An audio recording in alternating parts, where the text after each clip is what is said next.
Shalom, selamat pagi Bapak Ibu yang dikasihi oleh Tuhan Yesus Kristus. Sungguh bersuka cita kita pada pagi hari ini dapat kembali bertemu bersama-sama untuk melakukan saat teduh bersama di ruang Zoom ini. Bahan saat teduh kita diambil dari pedoman saat teduh 4B GKI Residen Sudirman. Mari sebelum kita memulai saat teduh kita akan berdoa. Tuhan, kami mengucap syukur untuk pagi hari ini, untuk berkat, untuk anugerah yang Kau limpahkan kepada kami. Mengucap syukur karena pagi hari ini kami boleh bangun dalam keadaan segar, kami boleh bangun dalam keadaan yang sehat, sehingga kami dapat kembali, kami rindu untuk merenungkan dan mendengarkan firman-Mu. Terima kasih Bapa, Kau hadir di tengah-tengah kami. Amin. Bapak Ibu, sebelum kita memulai saat teduh, ada pengumuman dari Panitia Natal Sektor 5 terkait dengan perayaan dan ibadah Natal.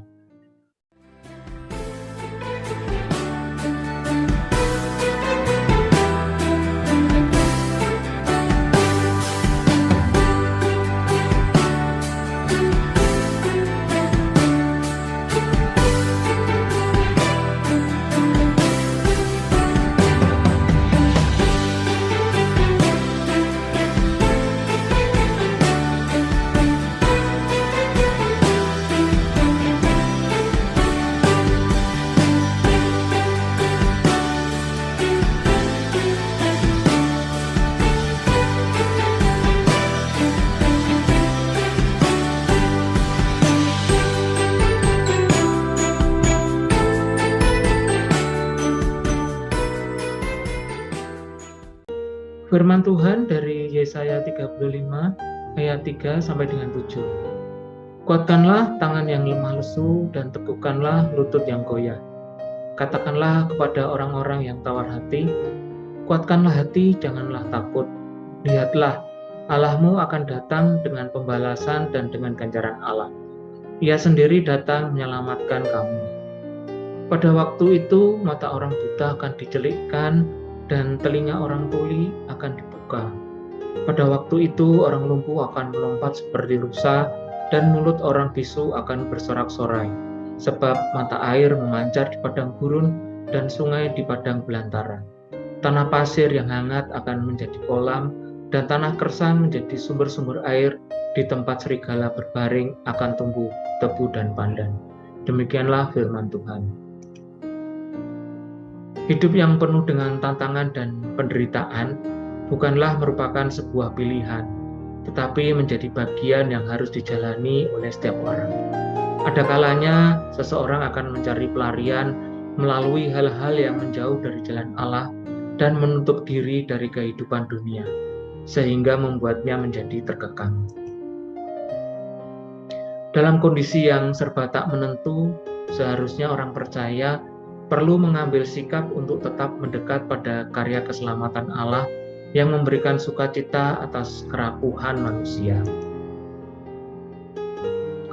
Yesaya 35 merupakan kebalikan dari pasal 34 yang berisikan keadaan-keadaan buruk dan hukuman-hukuman yang akan dinyatakan oleh Allah. Sementara pada pasal 35 berisikan hal-hal yang indah yang akan terjadi pada saat Allah menyelamatkan umat-Nya. Allah memberikan tugas secara khusus kepada para nabi dan hamba-hambanya untuk menguatkan serta memberi semangat pada orang-orang yang lesu dan tawar hati. Melalui Yesaya, Allah memberikan kepastian pada umat-Nya, yakni Ia akan memberikan seorang penyelamat untuk memberikan penghiburan dan mengadakan pembalasan terhadap musuh. Penulis menggambarkan keadaan yang akan terjadi pada saat Allah menyatakan diri-Nya melalui karya keselamatan yang diberikan. Mata orang buta akan dicelikkan, telinga orang tuli akan dibuka, orang lumpuh akan melompat, dan orang bisu akan bersorak. Penulis juga menghadirkan padang gurun sebagai metafora keselamatan Allah. Realitanya, padang gurun menghadirkan lingkungan yang sulit bagi sebagian besar bentuk kehidupan. Manusia tidak dapat bercocok tanam, Menemukan air untuk hewan gembalaan juga merupakan sebuah tantangan. Banyak orang mati saat mencoba menyeberangi gurun karena kehabisan air. Penulis menggambarkan padang gurun sebagai keselamatan Allah karena karya keselamatan akan mengubah apa yang nampaknya penuh penderitaan menjadi indah. Karya keselamatan menyatakan kehadiran keterlibatan Allah dalam hidup umatnya.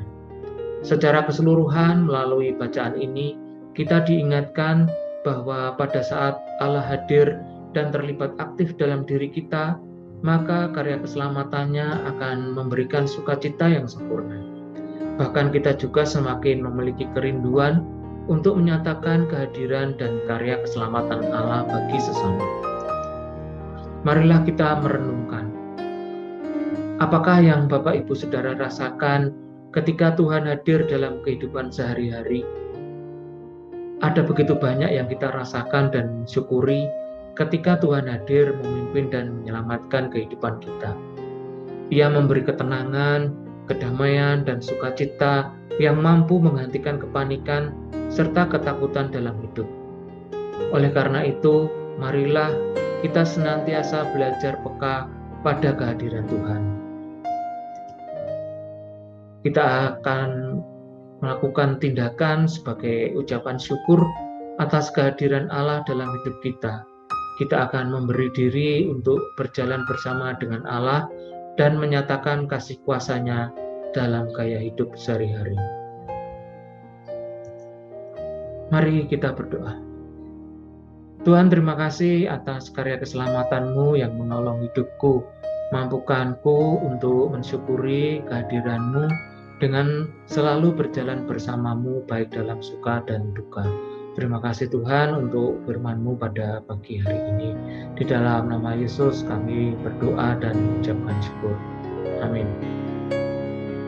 Terima kasih Bapak Ibu untuk saat teduh pagi hari ini. Tuhan Yesus memberkati.